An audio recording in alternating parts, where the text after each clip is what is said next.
Halo sahabat kreatif semuanya, kembali lagi di channelku bersama aku Jaka Mursid. Di video kali ini aku akan membahas perbedaan antara color grading dan color correction. By the way, di sini aku bukan seorang color editing ya, aku bukan seorang colorist, tapi di sini aku akan menjelaskan pengalamanku selama menggunakan kedua fitur ini. Nah, tonton video ini dari awal sampai akhir, kita masuk ke topiknya. Istilah color grading dan color correction sudah tidak asing lagi ya bagi seorang editor. Mungkin kalian yang sedang menonton video ini, kalian sudah pernah mencoba kedua fitur ini. Nah, aku dulu mengira bahwa kedua fitur ini adalah hal yang sama aja ya. Ternyata berbeda. Padahal kan kedua fitur ini dilakukan secara bersama-sama ya, ataupun berurutan. Dan kedua proses ini dilakukan di tahap editing juga. Yang membedakan di antara kedua fitur ini adalah dari segi fungsi dan juga komponennya. Aku akan bahas color correction terlebih dahulu, baru kita menuju ke color grading.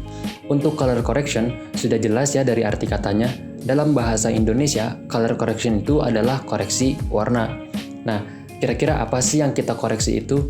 Bagian komponen apa saja sih yang kita koreksi dalam warna tersebut? Komponen-komponennya itu diantara lain ada exposure, ISO, white balance, kontras, highlight, temperatur, saturasi, dan lainnya.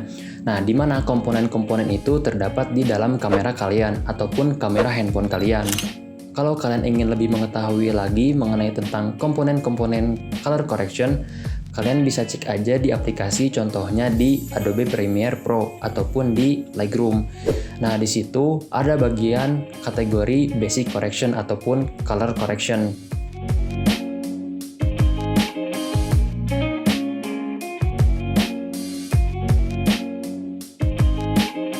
Nah, di situ kalian bisa melihat bagian-bagian dasar warna yang ada pada kamera kalian. Untuk lebih jelasnya, aku akan memberikan sebuah contoh gambar.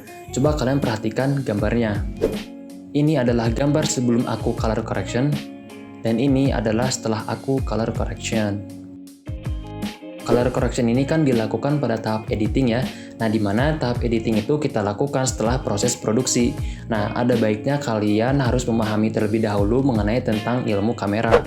Baik itu cara setting cahaya, dasar-dasar dari kamera, dan lainnya.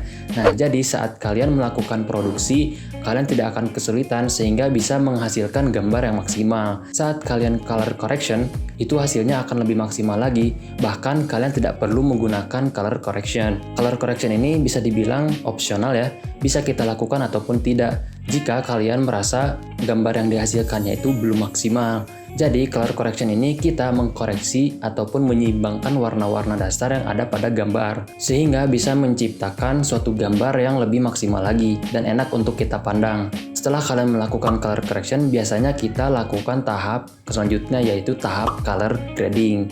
Untuk color grading, aku sudah membuatkan videonya. Kalian bisa cek aja videonya di link deskripsi di bawah atau notifikasi di atas. Tapi di sini aku akan mengulas sedikit mengenai tentang color grading. Color grading adalah proses selanjutnya dari color correction, di mana kalian mengkombinasi warna sehingga mendapatkan feel atau mood ke dalam gambar kalian. Contohnya seperti ini. Ini adalah gambar sebelum aku color grading, dan ini adalah gambar setelah aku color grading.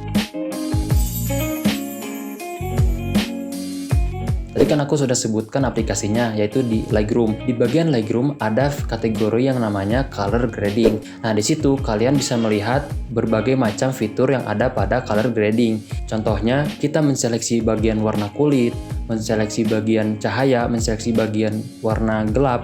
Di Premiere juga ada, disebutnya adalah color wheels. Nah, di situ adalah roda warna yang kalian bisa ubah atau kombinasikan untuk mendapatkan gambar yang maksimal lagi. Di situ kalian mengubah warna sesuai dengan isi cerita di dalam gambar kalian. Untuk mendapatkan hasil yang maksimal, color grading ini kita manfaatkan sebagai penguat dari isi cerita. Jadi kalian itu tidak boleh asal-asalan ya dalam mewarnai gambar. Untuk lebih jelasnya, aku akan mengkombinasi di antara kedua fitur ini.